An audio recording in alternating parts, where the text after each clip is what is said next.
Les croyants d'Éphèse donnent un exemple de ce qu'il faut faire d'objets occultes, livres, musique, bijoux, jeux.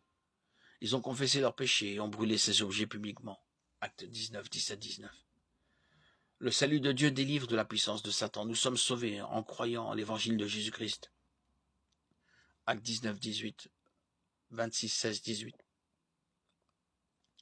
Toute tentative visant à se défaire d'influences démoniaques est vaine sans le salut.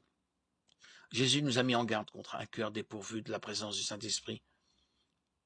Un tel cœur n'est qu'une demeure vide, prêt à accueillir des démons encore pires que les précédents. Luc 11, 24, 26.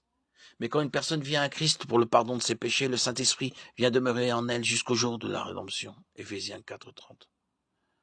Certaines activités paranormales peuvent être attribuées à l'œuvre de charlatans. Il semble préférable de considérer d'autres récits de fantômes et d'apparitions comme l'œuvre de démons. Parfois, ces démons ne cherchent pas à se dissimuler, tandis que d'autres fois, ils peuvent avoir recours à la tromperie et se faisant passer pour des esprits humains désincarnés. Une telle tromperie mène à davantage de mensonges et de confusion.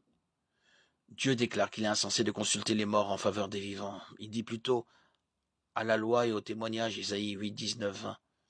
La parole de Dieu est notre source de sagesse. Les croyants en Jésus-Christ ne doivent pas pratiquer de sciences occultes. Le monde des esprits est réel, mais les chrétiens n'ont pas besoin de le craindre. 1 Jean 4, 4.